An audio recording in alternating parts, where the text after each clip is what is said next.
every minute, somewhere in the world, a woman faces the devastating reality of domestic violence.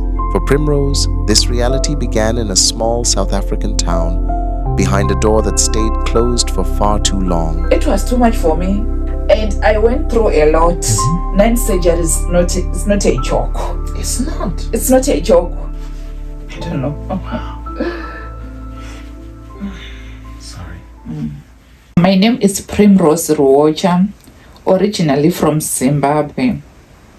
I am a single mother of 2 sons, and I am a survivor of acid attack through gender-based violence. Your face is burned with acid.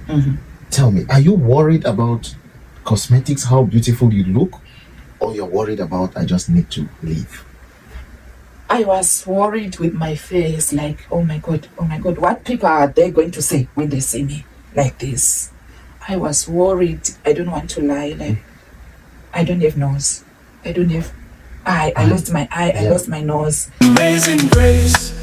Every journey begins with a dream, a challenge, a moment of courage. At AfriSorter Digital, we tell the real stories of resilience, success, and impact. We celebrate the triumphs, embrace the struggles, and inspire the future, because every voice matters. Join the movement, subscribe, like, comment, and be part of our community. Visit afrisorter.org and follow us, because your story deserves to be heard. This is AfriSorter. We aspire to inspire. Amazing grace, how sweet the sound. Oh, okay. Yes. So you met with him in South Africa? Yes. Okay. But he's a Zimbabwean guy also. Yes. How did you meet? He was a gym instructor. It's like his part-time. Yeah, his part-time job was gym instructor. Did he have muscles? Muscles. You know now. Hey. That's what you saw, eh? That's what I saw. You say, hey. So it's like at first I was thinking maybe it's a Nigerian guy. So I was so surprised hear him talking my language. You like, say, wow, we can actually communicate. You're talking Shona. I was thought you're a Nigerian guy now. And why you say so? But your body. Hey, so you think only Nigerian people have big body, eh? Yes, that's what I was thinking. Nigerians, another year. Yeah, that's what I was thought. Like, all Nigerians, maybe they have big bodies or whatever, you know. Yeah. That's how I met the guy. And it's like he took time, like proposing me, like telling me that, you know what, I love you. I took time to accept him, since I was not seeing him every time. I think I took 6 months. Yeah, I took 6 months. Yeah, because I was seeing him maybe there and then, maybe after 2 weeks, maybe twice a month. Yeah, so it's like he was sending other people, like, oh, Fungai said he likes you, so what are you saying? He's busy with work. So it was a real time. It was you went to the real process of being courted, you know, of somebody, you know. In Swahili they say katia you, they kukatia mtu, like chat you and send people. Sending people, sending people. Even Fungai was changing clothes, like wearing, buying new shoes to attract me, to catch the attention of the. You were a pretty girl, you know that. You know that for somebody in that way, that physique, to do all that just to catch your attention. Yes, to catch my attention. Wow, that's good. That's good. Yeah. So it's like we took time in that process, and then after accepting him, we didn't took time, like for me, I didn't took time to know Fungai, since he was someone who was not even there for me. He was always at work, you know, traveling. We were just talking on the phone, and then Fungai told me that, you know what, I think it's better for us to be together. I don't know Fungai. I didn't know for who is Fungai. Yeah, so that's how we get together with Fungai, and Fungai went to my parents to pay Lobola for Lobola, me. yeah. Yes. And it was good at first, like 3 months, 6 months. After 6 months, and I was working, right? Remember, I was with my small shop, Yeah, right? yeah. And Fungai told me that, you know what, I don't want you to go to, I don't want you to do this business again. I want you to be a mother, to be my wife, just to be at home, you know. Oh, not to come to the shop anymore. Not to go to the shop anymore, no, because there you were seeing many many men now. And so. many men are seeing you too. He forgets to know that you were seeing many men before he saw you. Exactly.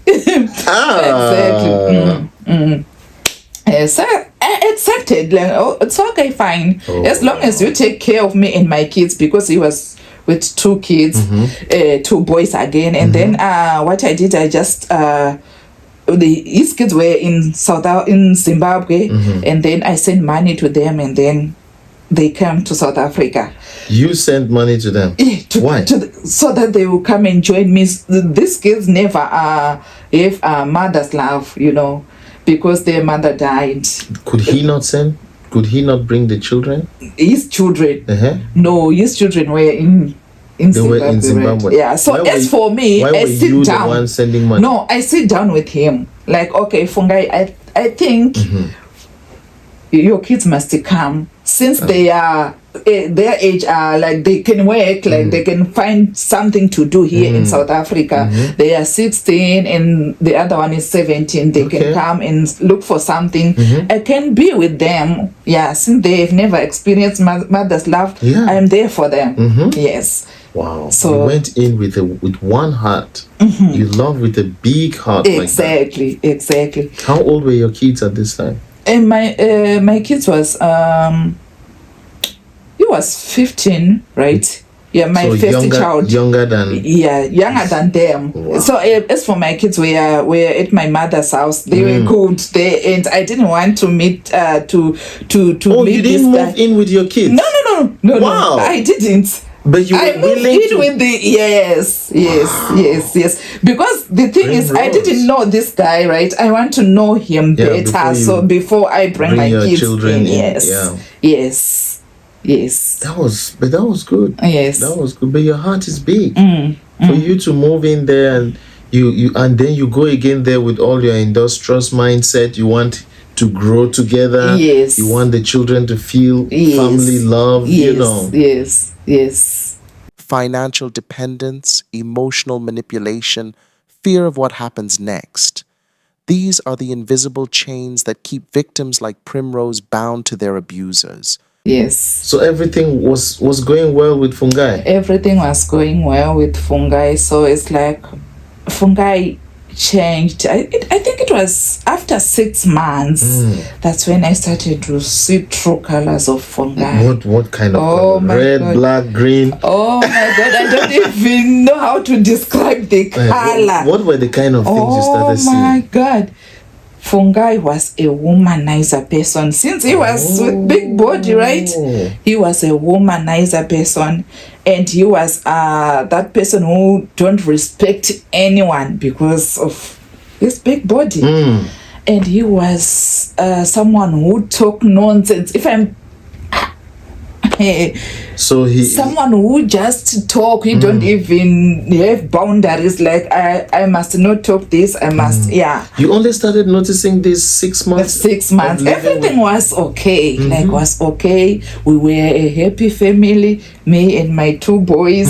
And if I can tell you, even now I'm still chatting with the boys. They love me so they have to. They don't have any reason not to.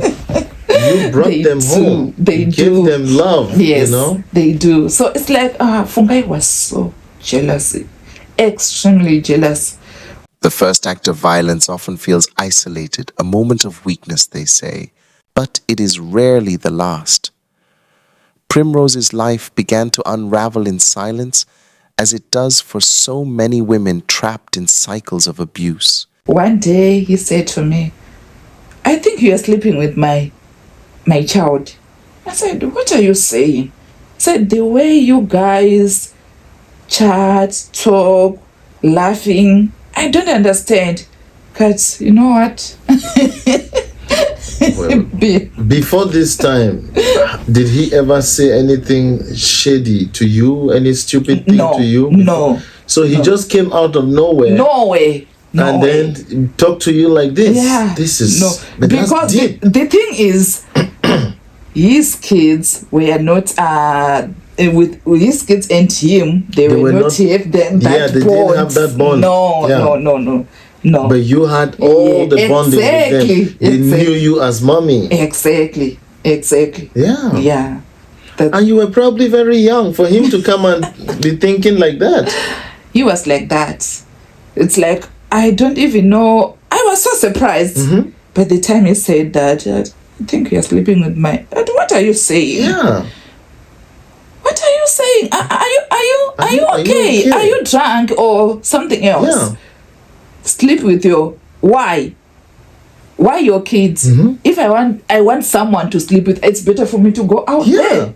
Not your kids. Not this one.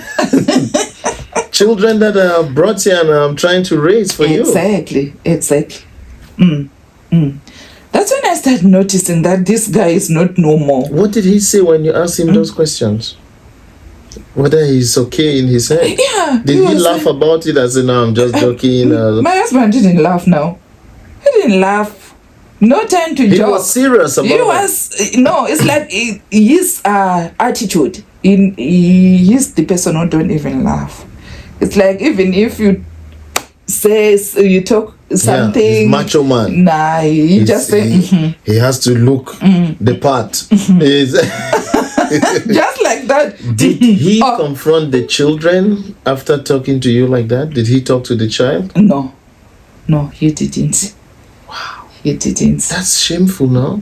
He didn't. No, that's when I started to notice that, this guy, having many girlfriends out there. Now he wants to suspect you and children in the house. Yes. First, he cuts you off from your business. Exactly. He says men will see you there. And then not only that, now you are in the house. Yes. He said, my children will see you here. Exactly. That's how it starts. Yes. That's how it started. I want to cut you off. Yes. From everybody that you know, that you laugh with, even my brothers. I was not supposed to talk with my brothers on the phone. I was not supposed to talk with my brother-in-law on the phone. As long as I talk with them, we sleep together. As long as I talk with the next door, we sleep together. What is this? I must not talk with anyone. No. Even to go to town, he used to take to go with me to the tax rank so that I can get into the tax, and he will call me when you are nearly to the bus stop. Please call me so that I can come to. And you know the funny thing is that for him, he thought he loved you so much. Not knowing that he doesn't love you. Yeah. If you love people, you let them free. Exactly. They know what to do. Exactly. Yeah. Exactly. So it's like my life was... Things went south for you. Yeah. It's like I was confused with my life. Like what kind of life is Did you this? talk to somebody? So it's like I used to talk to my mom about it, and my sisters about it. But when you are married, they will say, maybe you will change. Yeah, even me at first, I thought you will change. Shame and silence protect abusers. Victims are left isolated, judged for staying, judged for leaving, judged for not speaking up sooner. Yeah. So as a person who always go to church, I was praying, but the more I pray, the more we fight. The more problems. The more problems. What is this now? So I still remember one day he put a profile pic of a girl on the phone, and I asked him, who is this? And he told me that if you feel like you want to leave me, you can go. this is my another lady. And I said, it's okay, thank you so much. How long is this after you have lived with him? I think it was 2 years now. 24 months. Yeah. And then I said, oh, it's okay. I'm going. I'm leaving because I can't tolerate this nonsense. I'm sick and tired of you already. You don't give me time to be me. Yeah. And you cheat with everybody. You are cheating every time. You are putting on my face. You are accusing me. Like, you are fighting with people. People are coming every day to. I don't have peace. I don't have peace in my house. When I feel like I want to be happy, I will go out there. I will be happy when I'm out there. When I came home, you always think twice. Now I'm going back to the hell, to hell. I'm going to hell. I'm going to hell. Did he used to punch you, beat you up, or at this time not yet? Not yet. Not yet. So as for me, I just think like, no, I can't live like this. I need to go back to work. You know. Yeah. So I told him that, you know what? I think I need to start my business again. And he told me that I'm not going to give you money. So if you have money to start your business, you can. And then I just look for a job, house girl job, to clean the houses for white people. Yes. Yes. So I was working and I was happy when I'm out. By the time I thought of coming back home, I thought, oh my God, I'm going back home. Oh, no. You know, I want to just understand your pain at this time. 2 years ago, you were this independent woman who had her shop. Things were going well for you, and you thought you found love. Yes. And then you became a house help. Yes. You started cleaning from the people's scratch. houses. Yes, trying to just make a living. Yes. Yes. And once you were this woman who people will come to get their morning food. Yes. To get their grocery. Exactly. Yes. Yes. I went to clean the houses so that I can have a start to start my own business again. If I can tell you, he was his monthly pay was 12,000 rands by that time. And I tried my best, like, you know what, Fungai, you don't have a house. You are just you and your shoes. You like to buy Nike every time, every month. Show off. Show off for the ladies now. Flashy things. Exactly. Even if when you got money, you put it on the status. I have money.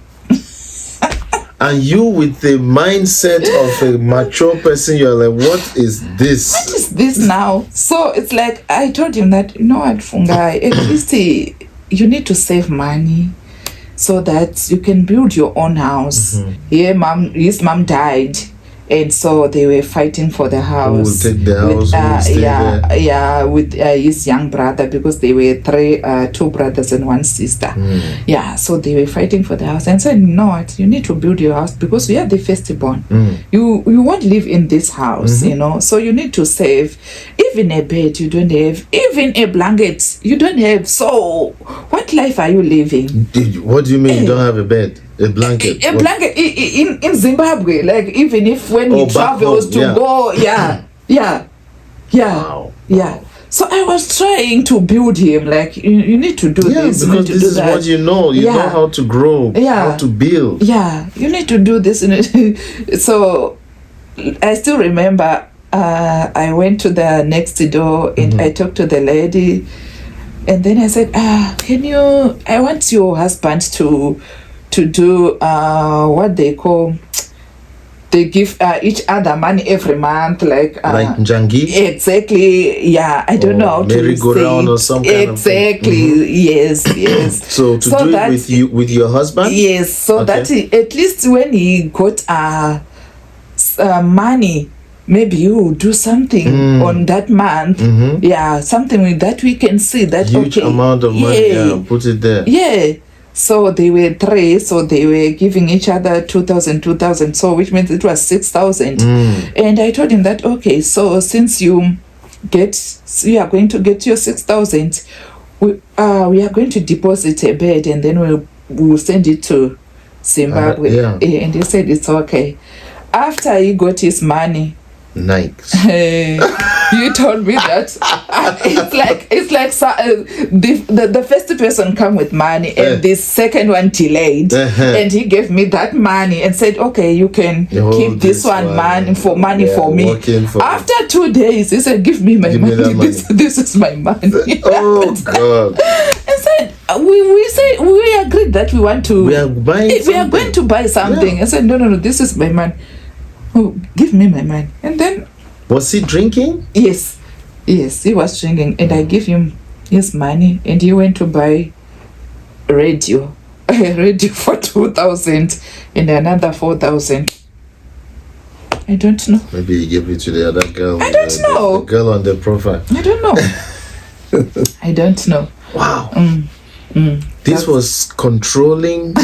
This made you feel so little. Everything you've worked hard, and your parents trained you to work hard. Yes. You met a man who built with you, you know, even if there were challenges with him, but hey, every home has a challenge. Exactly. But you were growing. You saw some future. Yes. You know? Yes. And then now you meet the bouncer, you meet the puffy man, the guy of the city, and then now this is where he brings you down. At this point, what are you thinking? Because you're probably walking around and people are looking. See that woman who was selling for us here?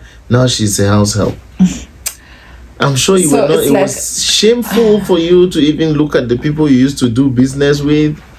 So it's like after that, I started my business again. Okay. I have started my business because I was not a person who liked to work in someone's house. Yeah, so I have started my own business again, and then I started to grow.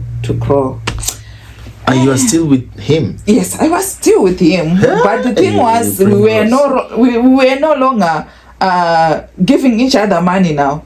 I will stand with my money, he will stand with his money. And he will not force you? He will not force you to give him your money? No. Okay. No. It's like my mind was no longer in him. Yeah, you had switched off. Yeah, my mind was already switched off. So it's like I was keeping my money and he was keeping his money. But as for groceries and everything, he was buying everything. I have never short of food in my house. I have never. He buys groceries, everything. I can say everything. Yeah. But you won't even eat when you have. Yeah.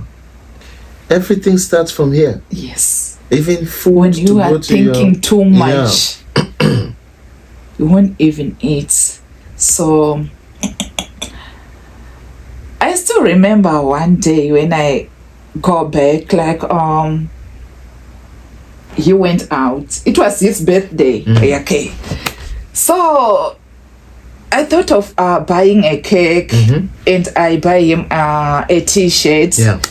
And he went to gym that day. Yes. And he didn't know that I bought a cake and something for him. Yeah. And I called him by the time he was at the gym and said, where are you? It seems as if it's late. And he said, I'm not a child.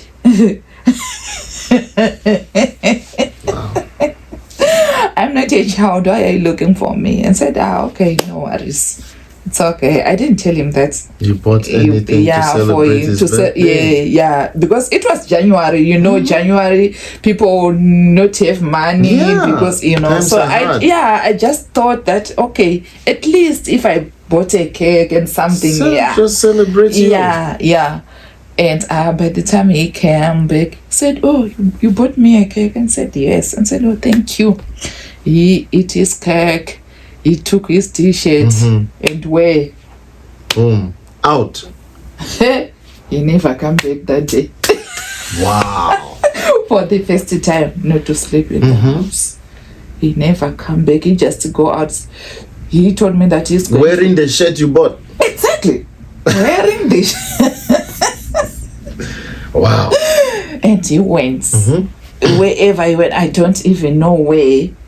And then the following day, my sister called me and said, brother-in-law was here last night, but he said there were people who were chasing him.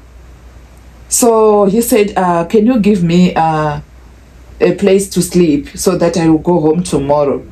But I tried to make him comfortable to sleep, but he said, I can't sleep alone. Come and sleep with me. So I chased him away.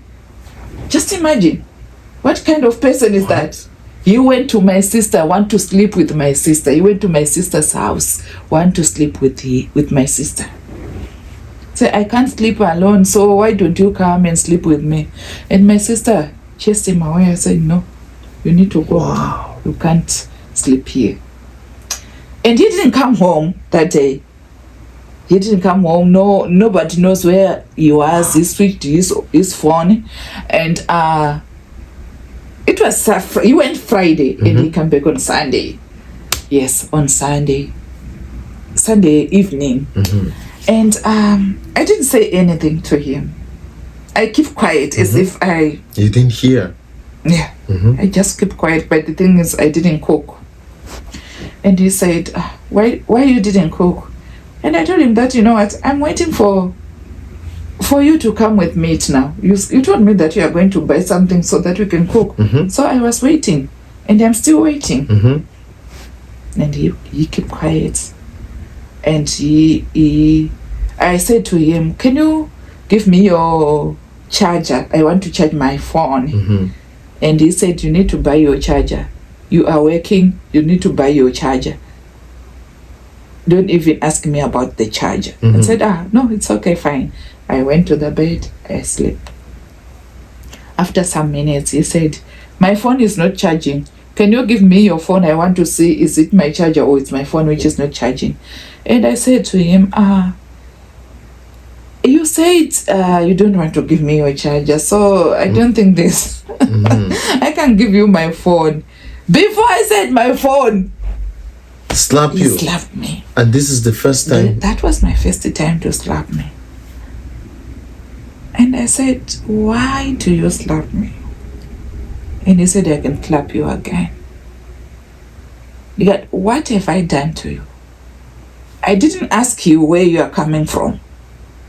Is it because I didn't ask you where you are coming from or where you sleep last night? You know? And I was angry that day. I just took a break. And I said, you know what? It's too much. I'm living in a hell here. But today I want to show you who I am. I just took a stone and I hit him in the head. And he said, okay, you want to kill me? Kill me. But you know what? Don't tell me that I want to kill you because I'm going to kill you. It's second one. And he saw that, okay, this person, he didn't know me. And he said, no, I don't want to fight with you. Said, no, you're the one who started, right? You are the one. Let us fight. Yeah. Let us fight. Where are the children when all this is? They were not there. Okay. Let us fight. And One of the greatest myths about domestic violence is that it's easy to leave. But as the walls closed in, Primrose found a strength she didn't know she had. he didn't find me back. And what would you have done? This is a giant in front of you, Primrose. You are there with a small stone. You say, let us fight. It's like, I think he was so surprised, like, Prim, Hit since me? I know her, she never done this. Why? I think she was so surprised. And she said, you know what? You need to leave my house now. And I still remember there was an old wardrobe which I bought. And then he took the wardrobe out of the house and pushed it outside the house, and the wardrobe, it was new wardrobe. So that day I just took my passport and my money, and then I went to my mom's house. It was at night. It was at night, yeah. So it's like I was walking in the road, and there is this car. Other two guys stopped and asked me, "What's going on? Where are you going at this time?" Yeah. I said, "I'm going to my mom's house." And how late in the night was that? It was past 8 p.m. 8 And p.m. it's not very safe walking around. Exactly, and I have never do that. It was my first time to do that. And they said, "Okay, where is your mom's house? Where your mom lives?" And I told it. And then they took me there and said, "Okay, wow, thank you so much." Because they also knew it was not safe for you. Yes. Wow. Yes. And then I called my brother, and my brother came, and then we go back to take my clothes. And by the time we went there, he was with another girl in the house. The same night. The same night. The girl is pressing the wound. The way you hit, or is a nurse or a doctor or what? A girlfriend now. So I was so surprised, like, what? What? I took my clothes, I went to my mom's house.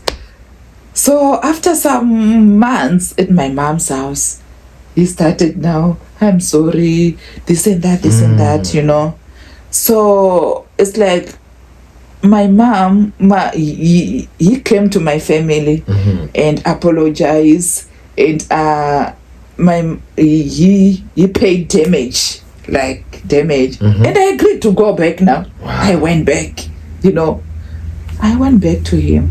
Wow. 2 months, 3 months. Back. He started again. What is this? I will die in this relationship. So was he beating you up at this time? No. Since then, he never beat me again, because he knows me that this girl is not. He never beat me, but he was beating me with his mouth. Because I just wanted to point out that domestic violence is not just the punching, the slapping, the beating. The mental, the psychological is worse. Yes. Because it drains you mentally, it drains you psychologically. It makes you feel like you are nothing. Like nothing. When he started to shout, oh my God. You seem as if you are nothing. Yeah. He can start from here up to here. This and that, this and that. That's why you are like this. That's your mom like this. That's your family like this. That's who is like this. Oh. That was terrible. That was too much for me. That was too much for me. So I lived with Fungai for 5 years, 5 good years, thinking that one day he will change. But leaving is never simple. It takes planning, courage, and sometimes sheer desperation. Primrose wasn't just fighting her abuser, she was fighting society's judgment. Questions like, why didn't you leave? Or what did you do to provoke him? Are far too common. How many times did you go to mom, then come back, 2 go times. again? 2 times. You left him again after you came back? Yes. 3 months after he started again? How long did you stay?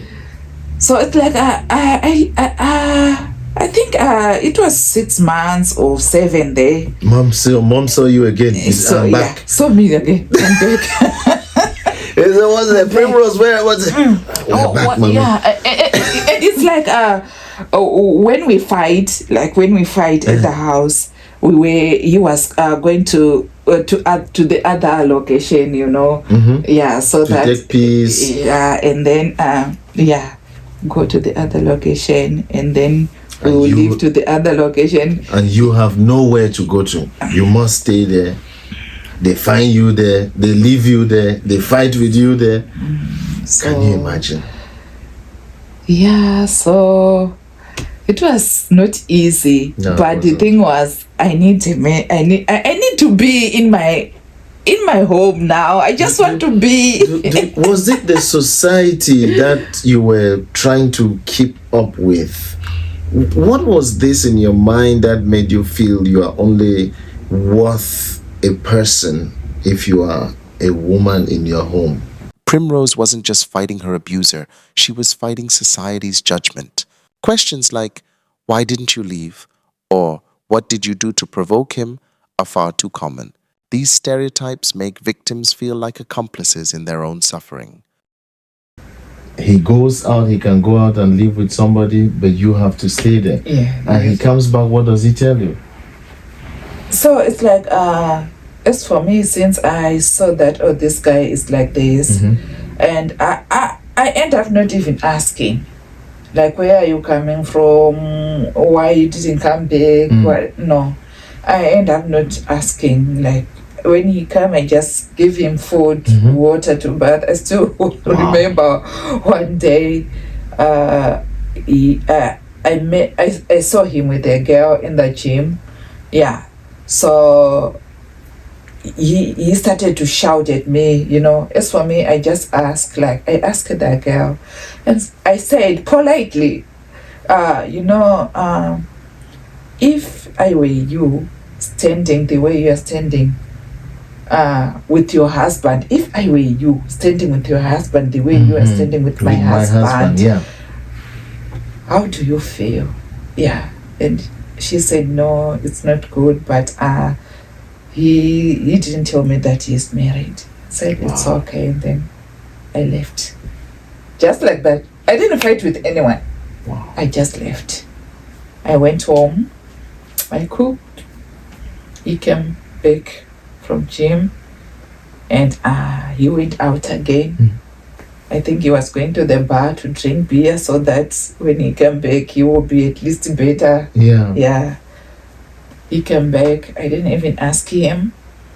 And I just gave him water for bath. And then I give him food. And he said to me, do you want to kill me? I said, why are you saying that?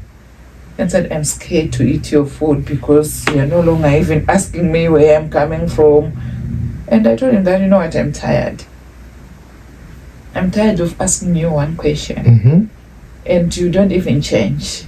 Even if I ask it you don't even tell me what I can hear in my mind. You don't even respect me. You don't give me an answer that shows that you respect me. Exactly. Yeah, you don't even respect me. Yeah. So what's the point? What is the point to ask you? Yeah, there's no point to ask you.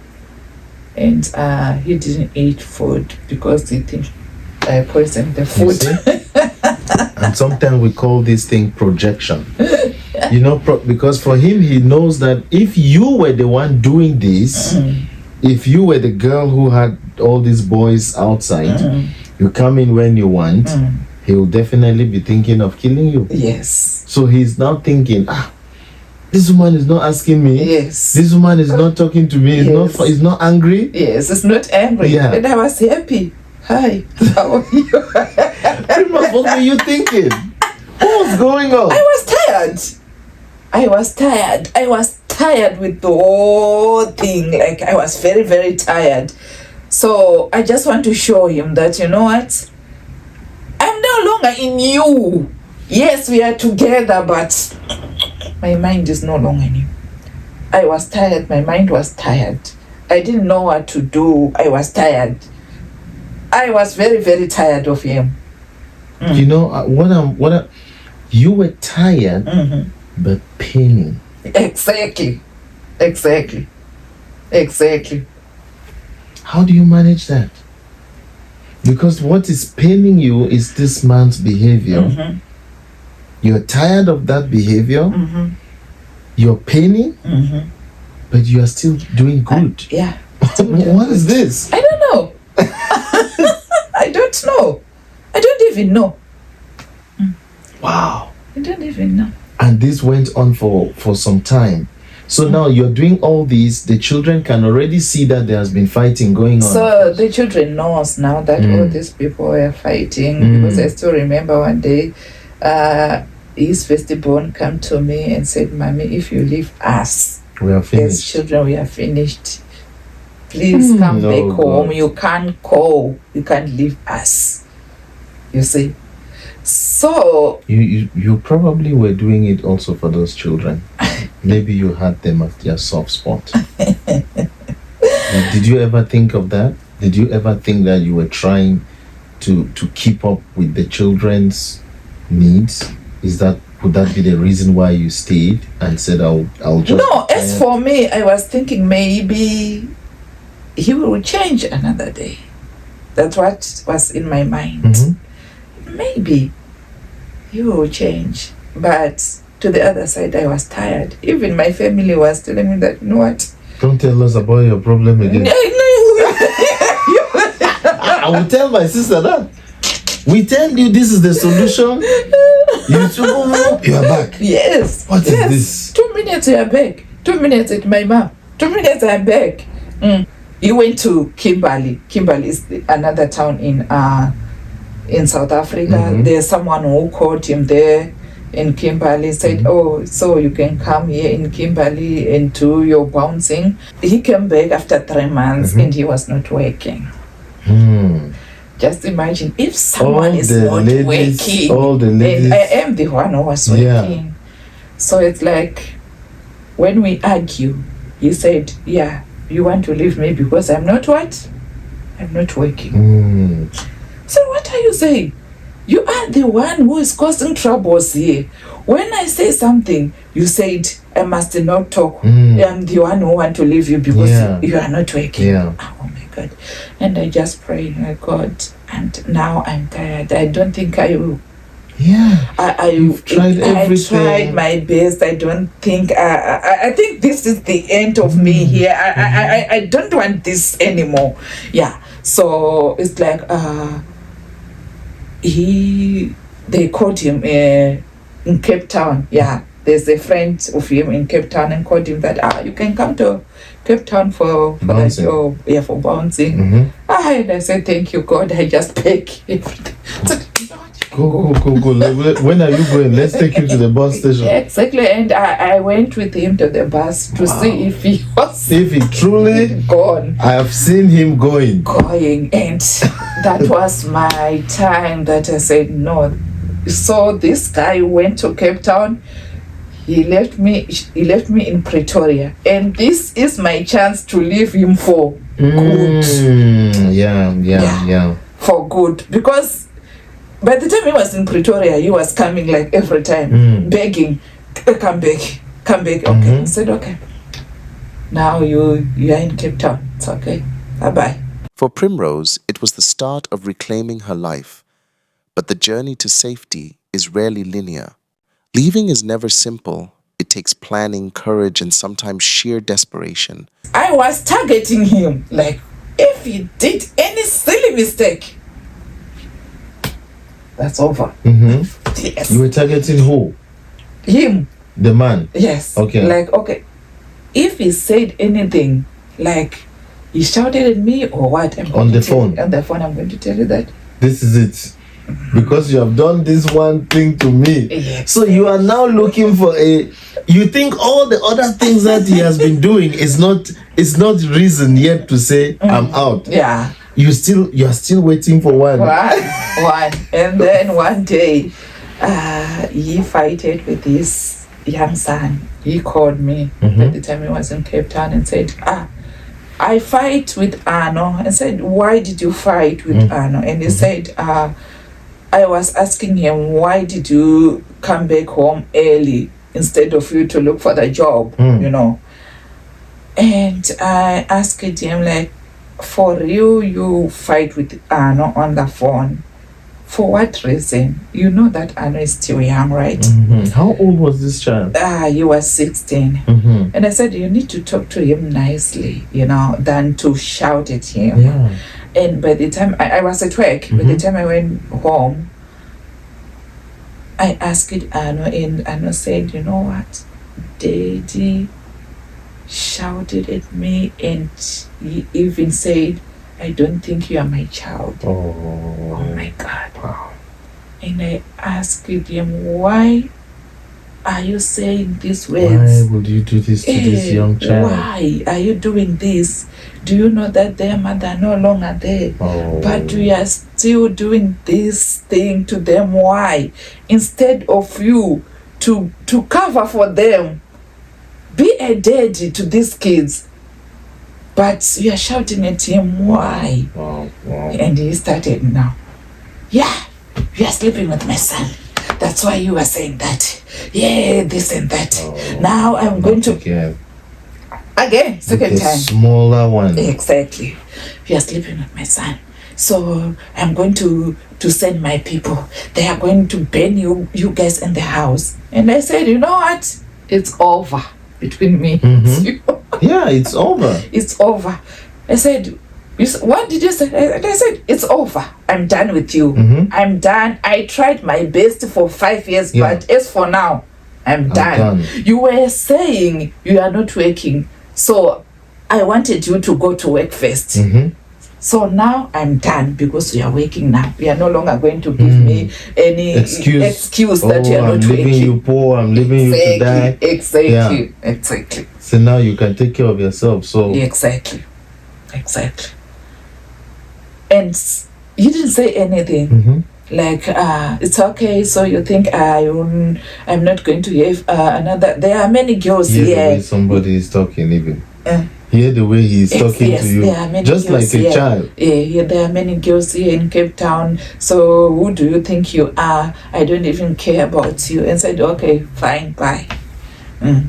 It's over. That's it. It was 2019 in April. And then April, May, June, July, August, September. I was still living with the boy. Me and the boy. Where?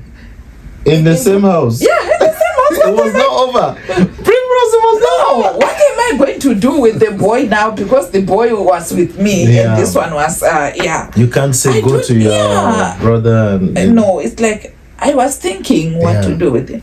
And then one day I said to the boy, no, I think you need to go to live with your brother. And he said, why, mommy? And I told him that, you know what, I have a bad feeling. Here's the money. Go to your family. And the same day, you went to his family. The same night, the guy sent police to our house looking for Anu. Why? Because he was he was with a fake asylum. And then as that fake asylum, his daddy is the one who made that fake asylum. So he sent police to go and investigate the child's asylum, which he made himself for the child. Did this boy know? I called him and I told him that, Anna, you see, I told you that I have a bad feeling. Wow, you were the guardian angel. Yeah, the police are looking for you. Wow. Yeah, the police are looking for you, but anyway, we thank God that... So at this time he has gone to live with the elder brother? Yes. Still in South Africa? Still in South Africa. Pretoria? Yes. So you didn't tell them that you know where he has gone? No. Why? For what reason? They didn't push you to tell them? No. Okay. No. They didn't.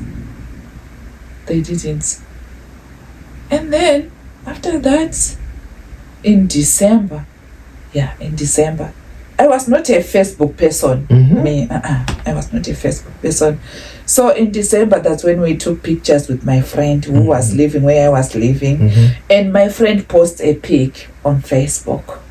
And Fungai saw a pic on Facebook.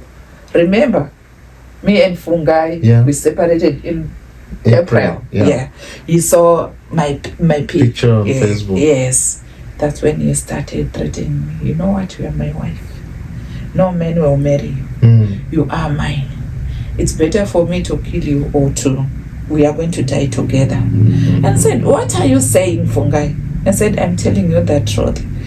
But as for me, I just think that This is just a talking joke. the way he Yeah. normally talks. Since he's a toxic person, yeah, it's how he He's is. threatening you. Yeah. So it's like where I went to the other location. Mhm. I just left the location and I went to the other location near my mom now. Yeah, I was living near my mom. I think the 3 houses are near my mom. Yeah, that's where I was living there. And then it was December, and then January, February, Fungai came To Pretoria. Yeah, he came to Pretoria, and it was on Saturday. He came early in the morning, Saturday, like he climbed the Jura Hall. I don't know how did he know where I'm living, and he knocked at the door, right? And I said, before everything, I went to the police. And you had already reported I everything report because I wanted protection order, and they told me that since our Funga is not in Pretoria, we can't give you what protection order. So what you need to do is to call us when Funga came. That's what I did. I called the police. That day, and he ran away. It was Saturday morning. So he came and climbed on your fence. Yes. Got into your compound. Yes, it knocked at the door. Yes. And he said, "Can you open the door for me?" And you could hear his voice. Yes, I know the voice. So you called police. I called the police, and he ran away. Right. He ran away, and he left the car on the Jura, on the fence, on top of the Jura. We know our Jura was with braids, whatever. But we didn't think to check what was in the cup. A mineral cup, like those minerals. Yes. We didn't even check. After some minutes, the cup disappeared. The cup disappeared. So he came back to take the cup. But no one think about it. And that day I went for driving school. And by the time I was driving, I don't know what happened, but I still remember telling my driver that something's not right somewhere. And my driver was saying, "No, you need to admit that you are wrong." And I said, "No, something's not right." So you were not, like, you need to admit that. So were you making mistakes in the driving lesson? So, no, it's like there was this, what can I say? I was driving, right?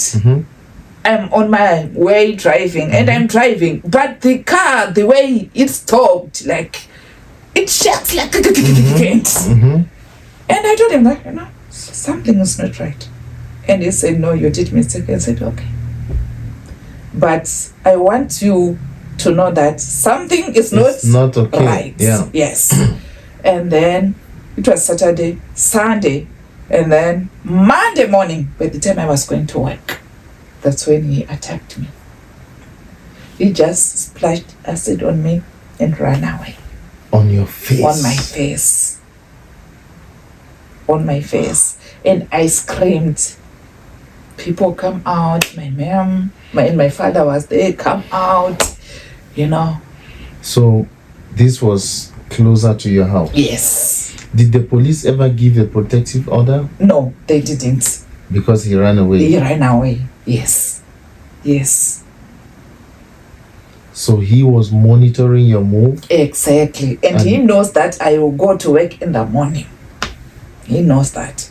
So he's waiting around? Yes. As for me, he called me before attacking me on Saturday. That Saturday, he called me and said, "Oh, I just came to check on you. I'm going to the other town with our work.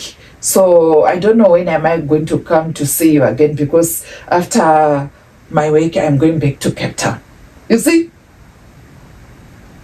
And I said, "Oh, okay." Terrible. This is terrible. This is terrible, Primrose. Wow. To see that somebody it's not something that happened suddenly. This is somebody is capable of doing this. You've alerted the authorities. I did. And you are trying every way to take care of your life, but the system cannot stand with you on that, you know? I did. This man is out here loose with the police knowing that your life is in danger. This is the harsh reality for survivors, legal battles, broken systems, and the constant fear of retaliation. But through it all, Primrose found strength in support networks that finally saw her, not as a victim, but as a survivor. I did. I still remember I went to the police station with my father to report, looking for protection order. And they told me that Funga is not in Cape Town, so we can't give you protection order. When you come, you can call us. Yeah, say he's not in Pretoria, he's in Cape Town. When he comes to Pretoria, we can called them. Fungai ran away. You called them? And they told me that you need to be in the house, go inside the house. How? Just to go inside the house. Okay, so when you come back again, you will call us. So this day, he planned his thing. He said, this is the day. Yes. I have to do it now. Yes. Yes. And you leave the house, you're going to work? Yes, bright in the morning. Monday morning? Monday morning.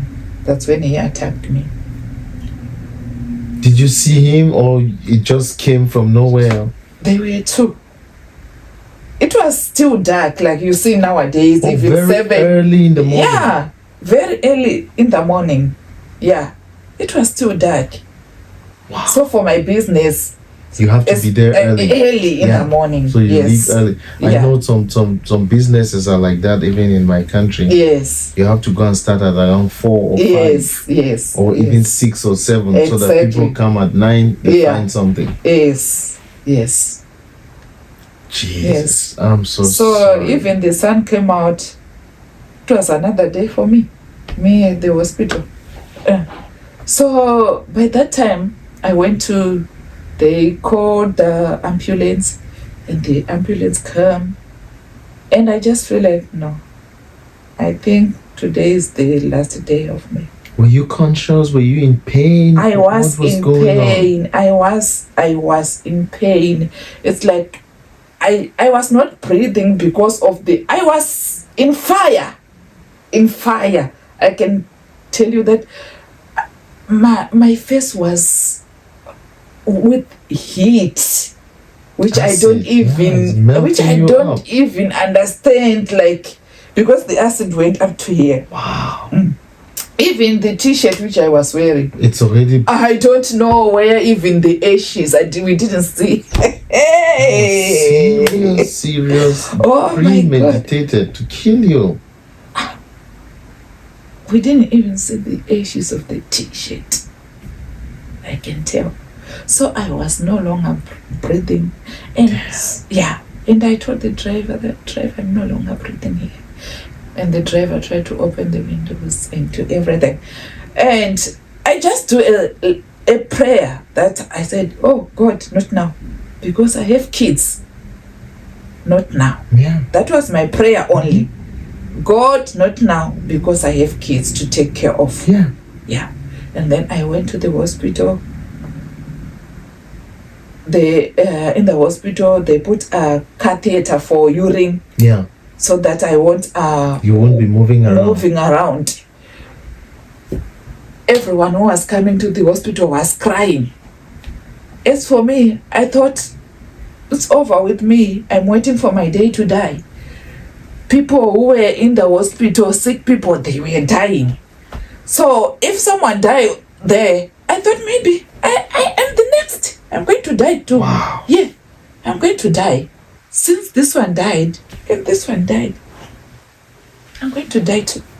You are in pain. I'm in pain. This time you are not even thinking of this. What is this going on with my life? How is this? Where are my kids? What will happen to them? You don't even know if it's dark or it's if there's a sun outside or no. So your eyes are constantly closed and my left eye was constantly closed and my nose, this left nostril. Like, in fact, I think I don't know. Maybe it's like this. Is it because I was crying like that's why I didn't close my mouth too. Wow. Yeah, it was not easy for me. It's not easy for anybody. It was not. Oh my God, I was thinking that this is over with me. But the thing that I was doing is like praying and singing. Praying and singing. And I was getting the other strength, which I don't even know where the strength was coming from. Yeah. Like the doctors were saying, don't even move. But I was walking around the room with my catheter in my hand. And they were asking me, why are you walking like this? And I told them that I just feel like walking.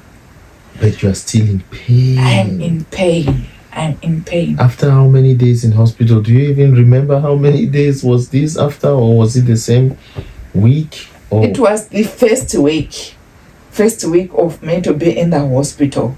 I was walking right around the hospital, inside the hospital, going to the restroom, coming back, and you're trying using to only one fetch eye at water. this time.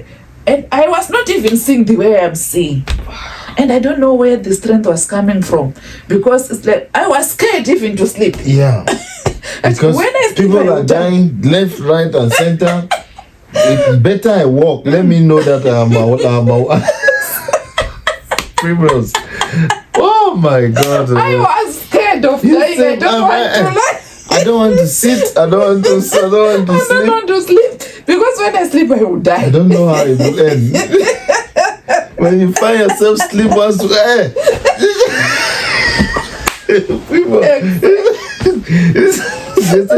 Primrose sleep. I mean, no. This is death for me. I was waking up like I must not sleep. Wow. So it's like I was in the hospital for 1 week without any. They didn't even help me. In the hospital? In the hospital, yeah. So, is it because they didn't have the equipment? They could not... It's like, I don't know why. What I know is like they were just cleaning my face. Just like that. They're cleaning my face just like that. And then after 2 weeks in that hospital, they changed me to the other hospital. And by the time I went to that hospital, the other hospital, they were supposed to do my face. I was supposed to get my first surgery there to take off the skin, the black skin which was on my face. And they told me that we don't have bed for you. We are going to send you to the other hospital. We are going to wait for there until we have bed for you. And then I went to the other hospital, and I took almost 2 weeks again. They're waiting for my first surgery. And then I went back to the hospital. That's when they took off the black skin on my face and my chest. This is after about a week, 2 weeks? It's a month now. After a month? Yeah, because 2 weeks is a month. After a month. Wow. Singing and praying. I was singing and praying, I can tell. I was singing, the nurses were coming, like, to gather in my room watching me.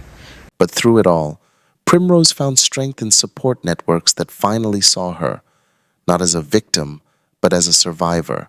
That's what Did you feel like the community was with you in that moment? Yes, it's like my family and the other people, they were coming to visit me. Yeah, they were coming. And then,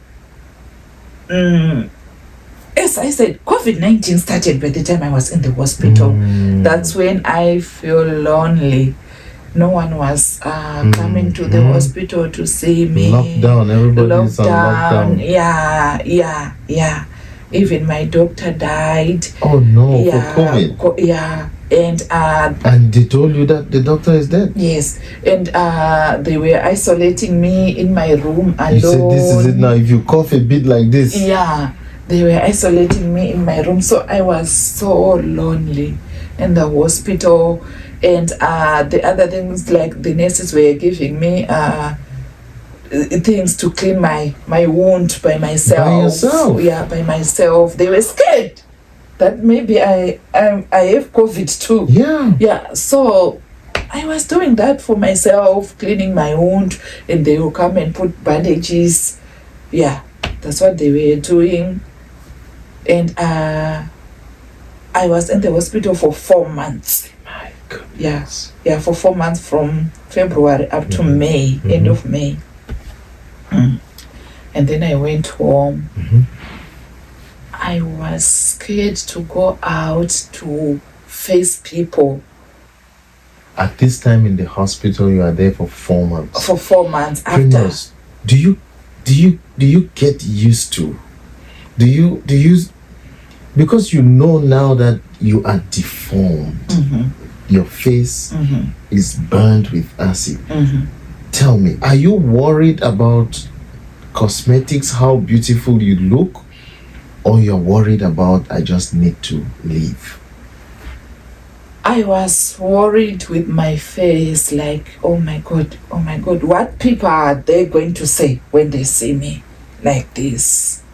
I was worried. I don't want to lie, like, I don't have nose. I don't have eye. I lost my eye. I lost my nose. Everything was, I don't know. Yeah. It was not easy for me. I don't want to lie. And then COVID, you have to do this by yourself. Yes. But what I did by the time I was in the hospital, I forgive Fungai. By the time I was in the hospital. You said? He was calling me every day. Calling you? Calling me with different numbers. When he called me with this number, contact, he will call me with another contact tomorrow. Maybe he was checking if I've died or what. When you pick the phone, what do you say to Fungai? I told him that, you know what, Fungai, the more you are calling me, the more you are hating me. I am in pain. So it's better for you not to call me. Yes, you said, forgive me. I will forgive you. And I want to tell you this. I'm forgiving you from the bottom of my heart. I forgive you, but don't call me again. Do not call me again. This is additional pressure on you. You are going through psychological pressure.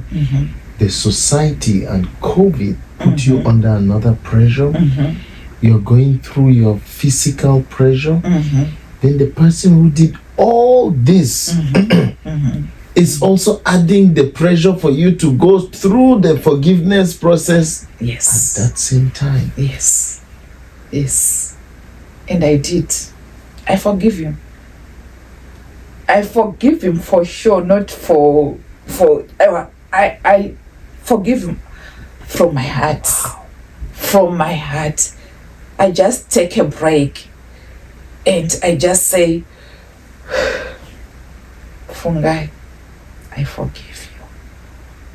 I wanted to focus with myself. I didn't want to cry every day. I was in pain. If I'm talking about the pain, I was in fire. Wow. Man. No. I can feel that moment. That was a moment. I don't know how a human being goes through that and come out of it. And not only that, you are able to lend a forgiving heart. Yes. And I did. I did. Even my mom nearly stroked. I still remember telling, my mother was telling me that I was eating food, but I just fall down. I don't even know. Yeah. Yeah, this is You can't believe, you can't stand your child go through this because of a man who is so useless, a man who has shown all the signs that if they are given the chance, they'll kill your daughter, and then they still come and do this to you. And probably he's just out somewhere, Yes. running around, Yeah. looking for the next prey. The Yes. police have not arrested him, and he's calling you. Yeah, he was calling me. And now he is still out there. I don't even know where he is. He's never been arrested for this? Never. He ran away. No one knows where he is. Are the police looking for him? So what I know is the police came to the hospital Mm-hmm. for taking investigation. They were investigating me, Mm-hmm. what happened, and they told me that they are going to look for fungi, but they didn't. How many years? This is 2019, 2020, 2020. Yeah, this happened, yes, in 2020, right? This thing for my for my face up to now. This is 4 years down. 4 years down. And you've not heard. Do you speak with people back home to I always speak with hear what's going on? I always speak with the son, his son. Are the police even in communication with you? No. So as for me, I just say, okay, since things are like this, God is going to take over. I'm going to leave this to God because I do believe in God so very much. But there has to be a way that the society, somebody needs to prevent this kind of thing from happening to young girls. Because guess what? There's another victim out there for him. That's true. You might be away from him, and we don't even know whether you are truly away from him. Yeah, that's true. We don't know. Because he probably knows where you are. Yeah. As But for now, you don't know where he is. He knows. So as for his son told me that he's back in Cape Town. He was not in South Africa. It seems as if he went to Zimbabwe and he came back to South Africa. Mm-hmm. So now it seems as if he is in what? In Cape Cape Town. Town again. Sorry that I'm still coming back to this, but is there any follow-up with the government, with the police officers, No. with your family? Like we are still following this thing up? No. This thing is over. It's over like that. He's gone, you are done, you are here. This is it. And this is it, because last time I called the police who was doing my story. Yeah. And he told me that you know what, if you know where he is, tell us. What is this? what is that? Tell us. If you know where he is, you can tell us so that we can go and arrest him. So since they told me that, I said, it's okay. That's okay. If today the police say we found him, what would you want? So if they found fungi now, if the police told me that we found fungi now, the truth is, I don't care. I'm no longer minding, like, if they will put fungi in the jail. Because it was too much for me. They didn't find fungi by the time I was in pain. And I went through a lot. 9 surgeries, it's not a joke. It's not. It's not a joke. So, I don't know. But my heart is saying God will deal with fungi since they didn't find him. But if they find him, they will put him in the jail. That's it. Yeah. I don't know. Sorry. Sorry.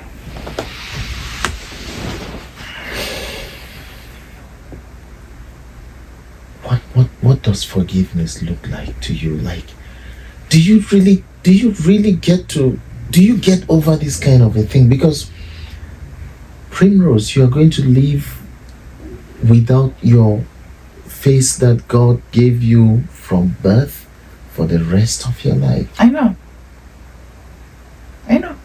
I forgive Fungai.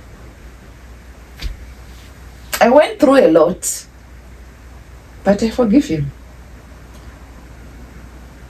For me to be here, I think it's for that forgiveness that I gave to Fungai. Talk about the power of forgiveness. Yes. I forgive him. I'm telling you that I forgive Fungai by the time I was in the hospital. In pain. With many bandages on my body.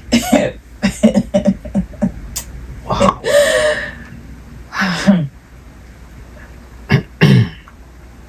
It's a sad one. It's a sad reality.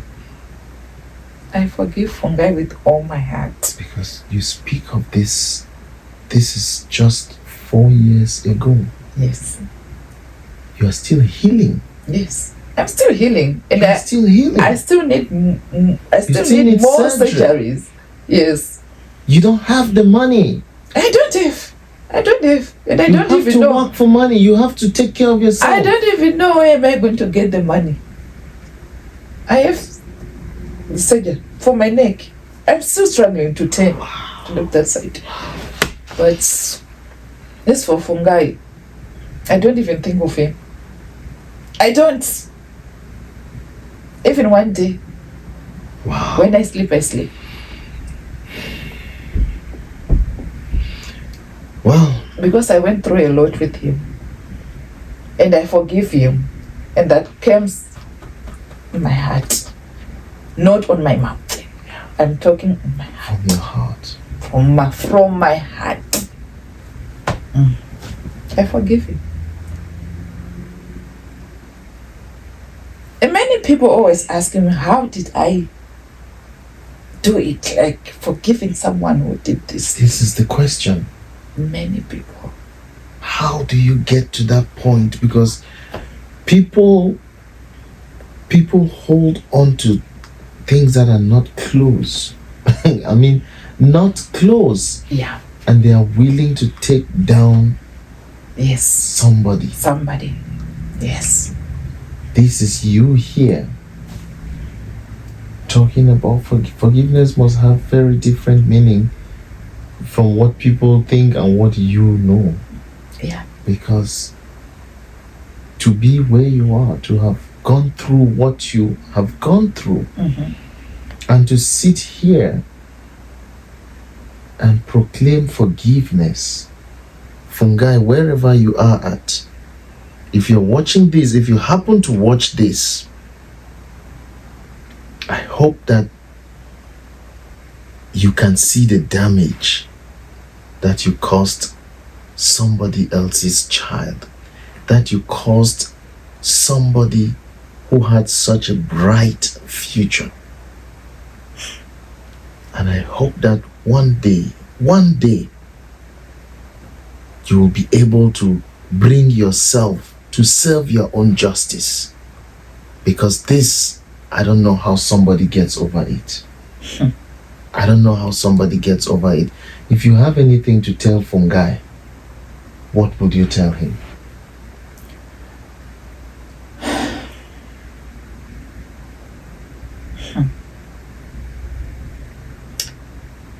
What I can tell Fungai is, Fungai, what you did to me, I can say thank you to you, because I have never hate you, I have never cheated on you, I have never done something which I can face what I'm facing right now, which can make me to lose my eye and my nose. People are divorcing every day out there, but they don't even hate each other. Yeah. They don't even kill each other. But you decided to damage me. But the truth is, I forgive you. Your God is going to punish you. And And Fungai, if you have anything to say to Primrose, let's hear you. Let's hear from you. Let's hear what you have to say. If there's anything at all that can come from you. I really, really apologize. There's no apology that I can say to fix anything.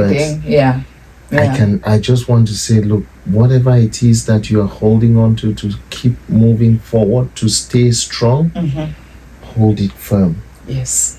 And I want to assure you that forgiveness, they say, is for the person who is forgiving. Yes. The person who is doing the forgiveness is for their own good first. Yes. You deciding to say, let me not give Fungai free space in my heart to keep hurting. Exactly. To keep Fungai there and burn and become a bitter person. That's for you to take that out, it puts you in a clean place where your heart is open to receive. Today, Primrose uses her voice to empower others. She speaks for the countless women whose stories remain untold, whose struggles remain unseen. Yes. And your story today will inspire somebody. Your story will teach somebody something. And your story will tell other people out there, when you see the signs, do not ignore them. Do not ignore the signs. Do not ignore the signs. When you are in a relationship and your boyfriend beats you, never think he will change. He will do something more than that when you are married, when you are in the whatever relationship, I don't know. But you need to look for the red flags. Focus on red flags. Not let love to fool you. Because the person, you need to know the person which you are going to live with for the whole years. And I just want to say, life, don't play with life. Because life is like a virginity girl. When a man breaks your virginity, you will never get it again. Yeah, exactly. That's how life it is. When you died, there's another chance at the graveyards. That's what I can say to you. Wow. Now, how did you move to the US? You say you've been here for 2 years. Yes. So, after all this happened, 2 years after this happened, which of course you didn't get, you are still getting medical attention and medical help. Yes. How did you get an opportunity to move over here, and how has that journey been for you? Yeah. So I wrote my story on Facebook after coming from the hospital. I wrote my story on Facebook. But first, I prayed and I said, God, I can't live like this. I need destiny helpers who can help me at least to pay my bills, because my bill was too much in the hospital, and I needed some other surgery at the same hospital. They said they won't help me because my bill was too high. So I was looking for the destiny helpers who can help me. But I prayed, and the thing is, I forgive myself first. Like, God, before Fungai came in my life, I did this and this and this and that. Forgive me. And I want to go forgive Fungai again. Right. And I wrote my story on Facebook. It's Sisimeli's Diaries. And Sisimeli's Diaries came to me, and we did First Live. and people contribute money. And Sisimelis there has told me that, okay, let me connect with other companies so that they will help you with your kids going to school, whatever. So Sisimeli connected with 4 companies, but one company is the name of the companies are Sororo Pumulani Funeral Police. Yeah, is the one who responded. That company responded to Sisimeli and said, okay, we can help Prim with her kids, like for 1 year. We are going to sign the contract for 1 year. And we did that. And we did another life again with Sisimeli. That's when Comfort came in my life. Comfort Dondo. Comfort Dondo, yeah, for Pumulani, Minnesota, African Union Against Violence, yes. And Comfort called me by the time I was in Pretoria, South Africa, and said, yeah, Prim, do you want to come to Snow? And I said, yes. And I just feel that, here it is. This is the person which I was waiting for. Yeah. I have never dreamed being in USA. I have never thought that one day I will be in USA. Yeah. But this person, I just feel it in my veins that this is the person which I was waiting for. Yeah. And Comfort told me that, okay, I'm going to contact hospitals in Minnesota. Yeah. And then she did that. And she connected with Mayo Clinic. And then Mayo accepted me. And then I started to give Mayo Clinic my medicals, my pictures, everything. But we did that for 1 year. When you were still in South Africa? Yes, I was still in South Africa. And people didn't, they were giving me money. Yeah, even Sisimeli was giving me money to go to the hospital. The company was paying for my kids. Yeah. So it was easy for me by that time, because my kids were going to school, and the money which I got to Sisimeli's, I started a business again, you know, as a person who always want to be keep something going for you. Yeah, so you don't want to be depending for people. I didn't want to be a part and parcel, like, you know. So I started a business for peanuts. I was making peanut butter because my brother had got a machine for peanut butter. So I ordered I started with 250 kgs of peanut butter, and my mom was coming to take the peanut butter and sell it around. And me, I was busy making peanut butter, and I was taking care for one child again. They start to the girl was 2 months. Yeah, and by the time I left, she was 9 months. Yeah, so I was taking care of, and they were giving me money. Yeah. So after connecting with Mayo Clinic and Comfort. Comfort wrote a letter to me, and Mayo Clinic wrote a letter to me too. And then I went to the American Embassy. Yeah, because Comfort sent money for visa. Yeah.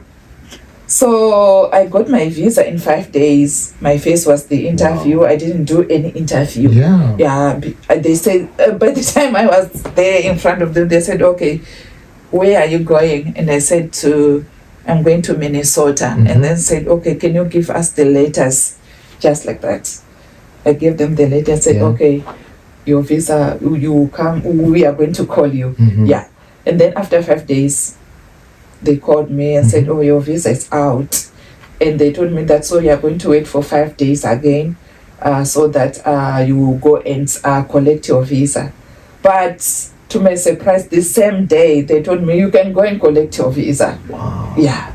So I was so happy, like, okay, God is with me. Yeah, God is doing his work since I surrender myself to him. Yeah.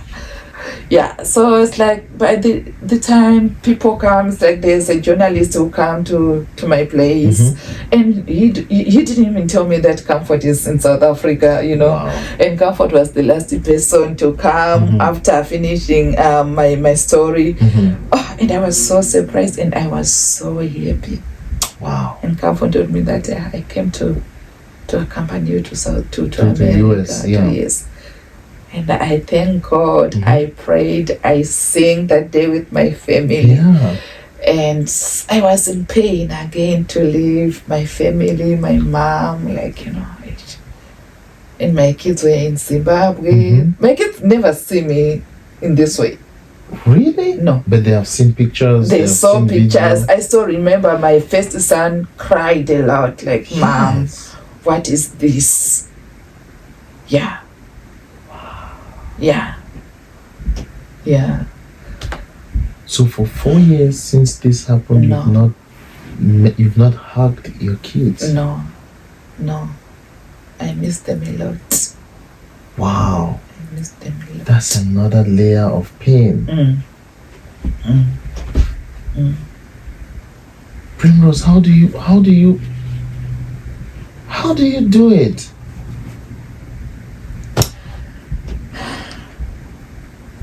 Wow. That's how it is. Wow. So since you moved here, you got medical attention from Mayo Clinic, I'm sure? No, it's Okay. like when I got here, it was on 16 September 2022. Yes. And we got here in Minnesota. I was living in Plymouth House with Comfort. And we went to Mayo Clinic, me and Comfort.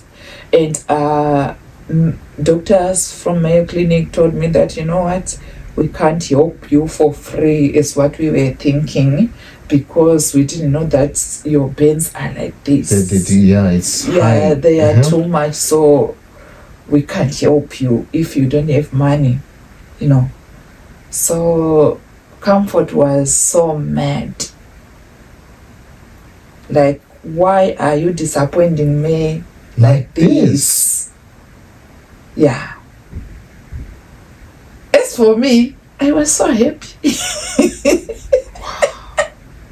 I was so happy, like, okay, since Mayo Clinic said they won't help me, okay, so Mayo Clinic was the bridge for me to cross Atlantic Ocean. Thank you, Jesus. I'm here in America. Open the way. You are the one who opened the way at first for me to come here. You are going to open other way. Wow. I was so happy. That's strong faith. I was so happy. Comfort was crying. As for me, I was thank you, Jesus. Wow. I was like, thank you. I mean, I can understand where you're coming from, like, because, even you, with this situation, living in South Africa is not safe still. Yeah. Because this guy can come and finish what he did not finish. Yeah. Yes. So the fact that you have moved that far away, for me, I believe it's better. Yes. You can at least be somewhere where you are not expecting to hear the knock of this guy on your door in the middle of the night. Yes. Crying in the window, oh, I'm so sorry, please forgive me. Exactly. And that will bring you the same terror again in your face. Yes. At least the peace of mind that I will never hear his knock on my door or his call on my phone. Yes. Yes. Just the safety. Yes. Just the safety. Because if he doesn't come, he can send somebody. Like when you are there. Yeah. You don't know, because maybe he doesn't want to come because he's afraid the police. Yes. But you don't feel safe at all. Exactly. I was not safe at all. I was not safe because he was threatening my family, my whole family. Like, Even after this? Do you think he's normal? I don't think he's normal. So he was threatening my family. Like, I wanted to kill him, but she didn't die. So I'm going to come to you guys because you guys, I told you that I want my wife back, but you said your wife is no longer coming back to you, so I'm coming for you. Really?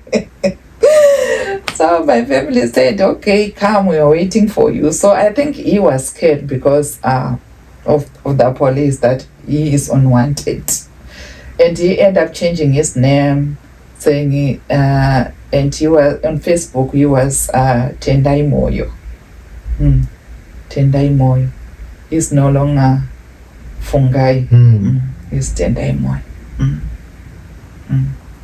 But as for now, no, he's no longer threatening anyone. So your children are safe in Zimbabwe. So I don't know, since Funga is a crazy person, you know. Yeah, that's why I wanted my kids to come. Yeah, to be come the to same. live with Yeah, me. live with your kids. Yes. Because he knows your kids, right? He knows that you have kids. He knows. Yeah, he knows. That's why I was trying. Have you tried for the visa or anything? I did 2 times. 2 times. And they have gone for interview 2 times. 2 times. The embassy has not given them visa? No. They didn't. So. Wow. Yeah. So the only thing you would want, if they put you in front of the governor of Minnesota now, say, ask for one thing and one thing only. My kids. My kids. My kids. You told me you still have a lot more surgery to do. Do you know like how much money Mayo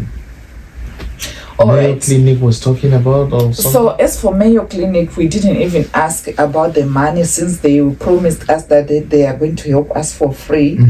And we came to Henny Pen. We approached Henny Pen Hospital, and then Pen said, okay, we can help you, but the way they were going to help you at Mayo Clinic, we don't do other surgeries like those Mayo Clinic do, but we are going to help you.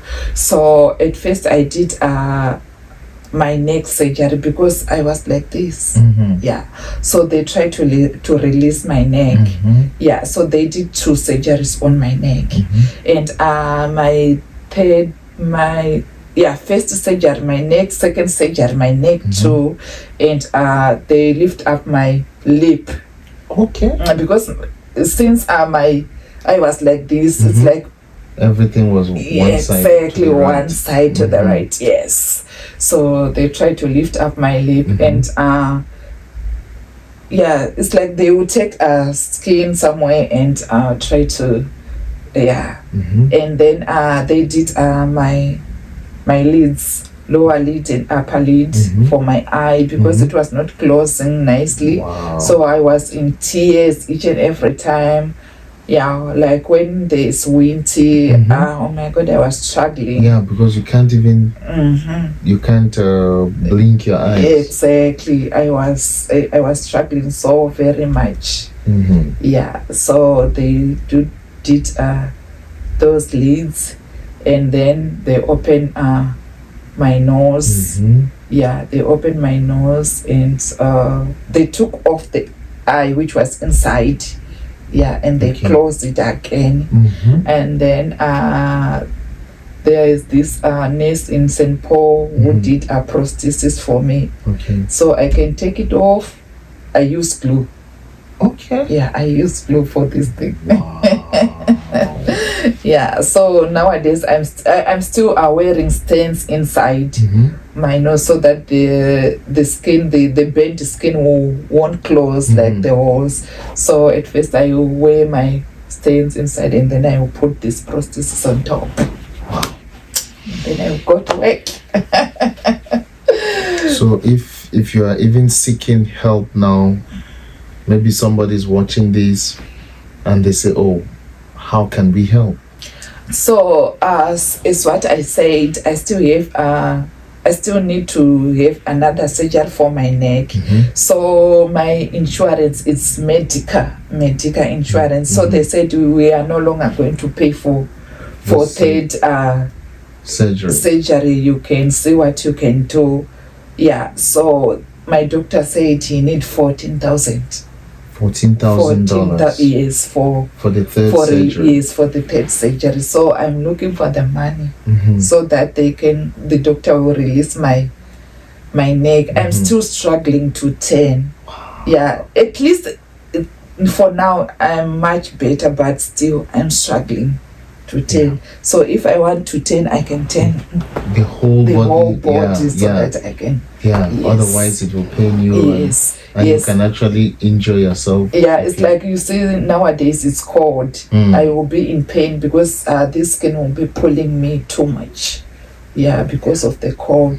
Yeah.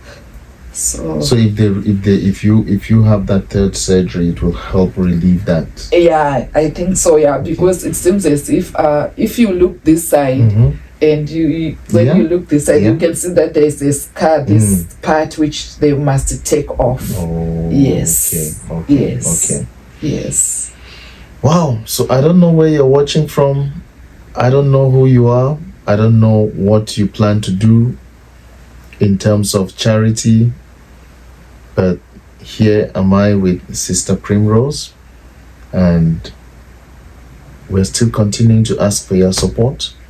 We're still continuing to ask you to go deep down in your heart and try to see how we can help Sister Primrose get the necessary medical attention that she needs just to get better and better and better. 14,000 is what she needs for the next surgery, and we are not saying that's the only one left. That is just the next immediate surgery that will help relieve her from the current pains that she's feeling right now. So if you're watching this somewhere and you're touched, you feel touched to support, you feel touched to show solidarity to a sister, please reach out to us. We'll put her information down here. We'll put the contact down here. Reach out to us. Reach out so that we can try and support our sister to get better. And again, to the authorities, if you can, if this is something that you can intervene. For 4 years, this sister has not been able to see her 2 children. She has not been able to give them a hug. She has not been able to hold their hands. This is what she's really, really, I would say, desperate for. As a parent, if such a thing happens to her, she's not a criminal who has been taken away from her children. She's suffering as a victim for something which she has no fault at all for it. Yes. So if she can be reunited with her children, this will be a big gift and a big relief for her. I can imagine she's already going through so much emotional pain, so much psychological pain, and not to talk of the physical. If it will help her soul, if it will help her just see her own children around, smell them, feel their warmth, touch them, call them, I think it will be a huge relief for her to reunite with.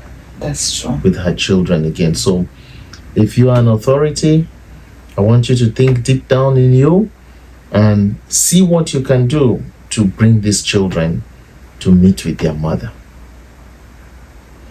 Is there anything you have to tell the ladies out there who probably they are still giving the third chance, the fourth chance, the third chance, thinking that they will change somebody or thinking that somebody will change? Is there a message that you have there for them? Yeah.